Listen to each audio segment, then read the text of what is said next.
High friends തൊല്ലതാണ്. നമ്മളിന്നൊരു standard വണ്ടിക്ക് ഡിസ്ക് കയറ്റാനുള്ള ഇതാണ് കേട്ടോ. ഒരുക്കത്തിലാണ് കുറേ വണ്ടികൾ കൊണ്ടുവച്ചിട്ട്. അപ്പോൾ ആ ഡിസ്ക് കയറ്റാൻ വേണ്ടി ആദ്യം ശ്രദ്ധിക്കേണ്ട കാര്യങ്ങളാണ് ആദ്യം നമ്മൾ ചെയ്യേണ്ടത്. ആദ്യം നമ്മൾ ഒരു ടാസ്ക് എന്ന് പറഞ്ഞാൽ ചെറിയൊരു വർക്കാണ്. ഇതിൻ്റെ സ്പോക്സ് കംപ്ലീറ്റ് അയച്ചെടുക്കുക, എന്നിട്ട് ഹബ്ബ് അങ്ങ് മാറ്റി വെക്കുക എന്നുള്ളതാണ്. പിന്നെ റിമ്മ് മാത്രമേ അതിൻ്റെ മുകളിൽ നമുക്ക് എടുക്കാനുണ്ടാവുള്ളൂ, വീൽ റിമ്മ്. പിന്നെ ശ്രദ്ധിക്കാനുള്ള മെയിൻ ഒരു വിഷയം, റോയൽ എൻഫീൽഡ് പാർട്സുകൾ പിന്നെ അനുഭവത്തിൻ്റെ അടിസ്ഥാനത്തിൽ പറയണത്, ഈ ഒരു ഹബ്ബ് ഇത് ഒറിജിനൽ ആണെങ്കിലും കൂടെ നമ്മൾ ഇതൊന്ന് ജസ്റ്റ് ഒന്ന് ബെയറിംഗ് ഇട്ട് സെറ്റ് ചെയ്യുന്നതിന് മുന്നേ, അതായത് സ്പോക്സ് സെറ്റ് ചെയ്യുന്നതിന് മുന്നേ, നമ്മൾ സ്പോക്സ് സെറ്റ് ചെയ്യുന്ന വിഷയമല്ല, സ്പോക്സ് സെറ്റ് ഇതിൻ്റെ ഒരു ബാലൻസ് നോക്കണം കേട്ടോ. ഇത് കറക്റ്റ് എവിടെയെങ്കിലും ഔട്ട് ഉണ്ടോ എന്നുള്ളത്.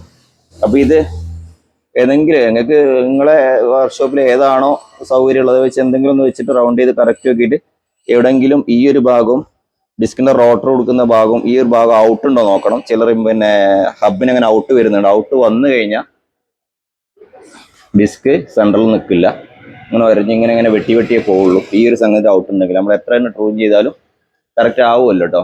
അപ്പോൾ അതുകൊണ്ട് ഇപ്പം ഒരു ഡിസ്കിൻ്റെ മോഡലാണല്ലോ ഈ ഒരു ടൈപ്പ് എന്ന് പറഞ്ഞാൽ, നിർത്തിയിട്ടുള്ള മോഡലാണ്. അപ്പോൾ ഇനി സ്പെയറിന് മാത്രമേ പ്രൊഡക്ഷൻ ഉണ്ടാവുള്ളൂ. അത് എനിക്ക് ഒന്ന് റാൻഡം ടെസ്റ്റ് ആയിരിക്കും നടക്കുന്നുണ്ട്. അപ്പോൾ ഏതെങ്കിലും കാലത്തേക്ക് ഒരു ചെറിയൊരു ഔട്ടൊക്കെ ഉള്ള സാധനങ്ങളും പാക്ക് ചെയ്തുകൊണ്ട് വരും.